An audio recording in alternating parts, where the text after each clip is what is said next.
ഈ മാസത്തെ ക്ഷേമ പെൻഷൻ വിതരണം 25 മുതൽ. ഏപ്രിൽ മാസത്തെ ക്ഷേമ പെൻഷൻ വിതരണം ഈ മാസം 31 തുടങ്ങും. വോട്ടെടുപ്പിന് മുൻപ് പെൻഷൻ വിതരണം ചെയ്യുന്നത് പ്രതിപക്ഷം രാഷ്ട്രീയ ആയുധമാക്കിയേക്കും. വിവരങ്ങളുമായി വി അരുൺ ചേരുന്നു. അരുൺ, സ്വാഭാവികമായിട്ട് നടപടിയാണ് എന്ന് പറയാം എങ്കിൽ പോലും തെരഞ്ഞെടുപ്പിന്റെ സമയമായതുകൊണ്ട് തന്നെ അതൊരു രാഷ്ട്രീയ ആയുധമാക്കാനുള്ള സാധ്യതയുണ്ടോ പ്രതിപക്ഷത്തിന്റെ ഭാഗത്തുനിന്ന്? പ്രതിപക്ഷം അത്തരം ശ്രമം നടത്തുമെന്ന് ഉറപ്പാണ്. പക്ഷേ സർക്കാർ കേന്ദ്രങ്ങൾ വിശദീകരിക്കുന്നത് പെൻഷൻ എല്ലാ മാസവും കൊടുക്കുന്നതാണ്. നേരത്തെ അതിന് മുടക്കമുണ്ടായിരുന്നു. പക്ഷേ കഴിഞ്ഞ കുറേ മാസങ്ങളായി പെൻഷൻ മുടക്കമില്ലാതെ നൽകുന്നുണ്ട്. അത് സാധാരണ നടപടിക്രമമാണ്. തെരഞ്ഞെടുപ്പായിട്ട് പ്രഖ്യാപിച്ചു തീരുമാനിച്ച ഒരു നടപടിയല്ല. അത് സാധാരണഗതിയിലുള്ള ഒരു പതിവിൻ്റെ ഭാഗമായുള്ളതാണ് മാത്രമാണ്. അതുകൊണ്ട് തന്നെ ഏപ്രിൽ മാസത്തെ ക്ഷേമ പെൻഷൻ വിതരണം ഈ മാസം 31 തുടങ്ങാനാണ് സർക്കാർ തീരുമാനം. ഈ മാസത്തെ ക്ഷേമ പെൻഷൻ 25-ന് ആരംഭിക്കാനും തീരുമാനമുണ്ട്. അങ്ങനെ 2 മാസത്തെ പെൻഷൻ നേരത്തെ നൽകുകയാണ്. വിഷു പ്രമാണിച്ചാണ് ഒരു മാസത്തെ പെൻഷൻ നേരത്തെ നൽകുന്നത്. ഇതിനാവശ്യമായ പണം നേരത്തെ സർക്കാർ അക്കൗണ്ടിലേക്ക് മാറ്റി ഉത്തരവിറക്കിയതാണ്. 2000 രൂപ വീതം പെൻഷൻ ലഭിക്കും. അതായത് അടുത്ത ദിവസങ്ങളായി 4000 രൂപ ഈ ഉപഭോക്താക്കളുടെ അക്കൗണ്ടുകളിലേക്ക് എത്തും.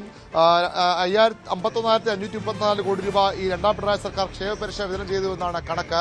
സ്വാഭാവികമായും ഇതിലൊരു രാഷ്ട്രീയ ലക്ഷ്യമുണ്ട്, രാഷ്ട്രീയ ലാക്കുണ്ടെന്ന വിമർശനം പ്രതിപക്ഷത്തിന്റെ ഭാഗത്തുനിന്നുണ്ടാകാം. പക്ഷേ പെൻഷനാണ്, അത് പെൻഷൻ നൽകാതിരിക്കാനുള്ള നിലപാടിലേക്ക് പോകാൻ കഴിയില്ല. അത്തരം വിമർശനം പ്രതിപക്ഷം പരസ്യം ഉന്നയിക്കുമോ എന്നും വ്യക്തമല്ല. ഏതായാലും തെരഞ്ഞെടുപ്പ് അനുമതിയോടുകൂടി മാത്രമേ സർക്കാരിന് ഇത്തരം കാര്യങ്ങളിലേക്ക് മുന്നോട്ട് പോകാൻ കഴിയൂ. അത് ലഭിച്ചിട്ടുണ്ടോ എന്ന കാര്യത്തിൽ വ്യക്തത വന്നിട്ടില്ല. അങ്ങനെ അല്ലെങ്കിൽ ഒരുപക്ഷെ പ്രതിപക്ഷത്തിന്റെ പരാതി തെരഞ്ഞെടുപ്പ് കമ്മീഷൻ ലഭിക്കുന്ന നടപടികളിലേക്ക് പോയേക്കാം. ഏതായാലും ഇത് ഒരു സാധാരണ നടപടിക്രമമാണ്. എല്ലാ മാസവും നൽകുന്ന പെൻഷൻ ഈ മാസവും നൽകുന്നു.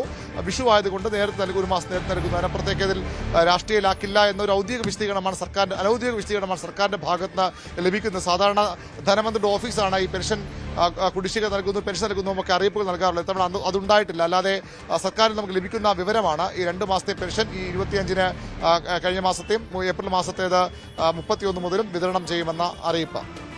റൈറ്റ്. എന്തായാലും ക്ഷേമ പെൻഷൻ വിതരണം അത് ഏപ്രിൽ പെൻഷൻ മാർച്ച് 31-ാം തീയതിയും നൽകും. വിഷു പ്രമാണിച്ചാണ് ഈ രണ്ടാമത്തേത് നേരത്തെ നൽകുന്നതെന്നാണ് സർക്കാരിന്റെ വിശദീകരണം. കൂടുതൽ വാർത്തകൾക്ക് News 18 Keralam YouTube channel subscribe ചെയ്യുക.